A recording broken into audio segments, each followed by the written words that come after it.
Keith's got our full forecast. It was almost like a taste of summer again yesterday morning. Yeah.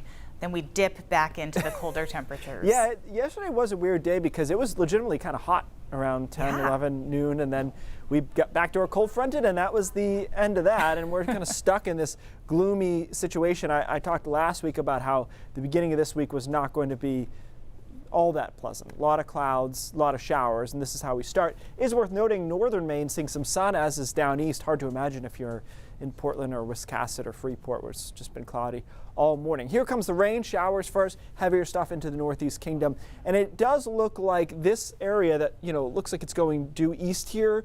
All indications are that it will actually kind of sink down towards the Portland area because there's a low developing off the coast here. Nothing crazy like a nor'easter or anything, but it's going to kind of drag some of this moisture to the south and east. And so it's not exactly going the direction it appears.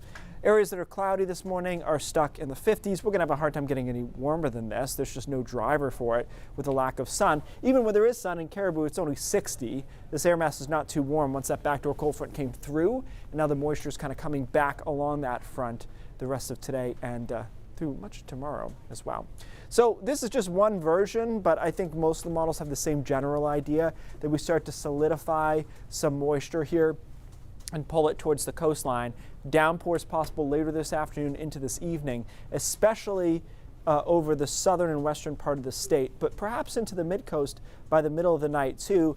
Maybe a rumble of thunder, not a lot of dynamics for that around though. Mostly we're just looking at some downpours and some more consistent rain to the north and west. That rain continues 1, 2, 3, 4 o'clock in the morning. And now tomorrow I don't think is as rainy of a day, but it is a pretty gloomy day. I think we're going to have a hard time getting out of the cloud cover. Temperatures staying in the 50s, maybe mid 50s in a lot of spots, so pretty crisp, with isolated showers popping up in the afternoon as that low is trying to swing on out of here. Again, not a very good looking day. We finally start to see a little sunshine on Wednesday, and we start turning the corner to a slightly better pattern. Wednesday is nothing crazy, but it's in the upper 60s. We'll see some sun. It'll feel good after today and tomorrow are likely to be pretty gloomy. So there's that low. Again, it's nothing, it's not a big coastal low, but it's enough to just kind of suck this moisture in towards that low and give us that rain tonight and through tomorrow. And then we continue with the clouds through tomorrow afternoon because the low is still nearby.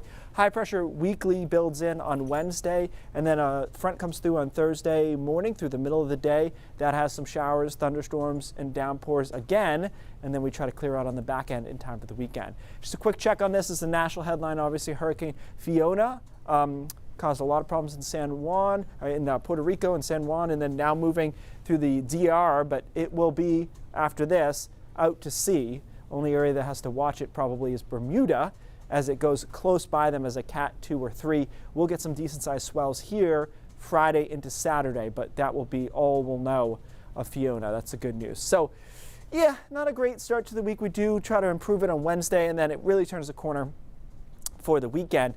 That being said, it looks pretty brisk this weekend. Not just temps, they're in the mid 60s, fine, but it's probably pretty breezy Friday and Saturday with the combination of Fiona and a high pressure system around. So I think it'll be a little cool feeling, but we will get some sun in here, Amanda, which we'll need after the next day or two. Yeah, I think so. All right, Keith, thank you.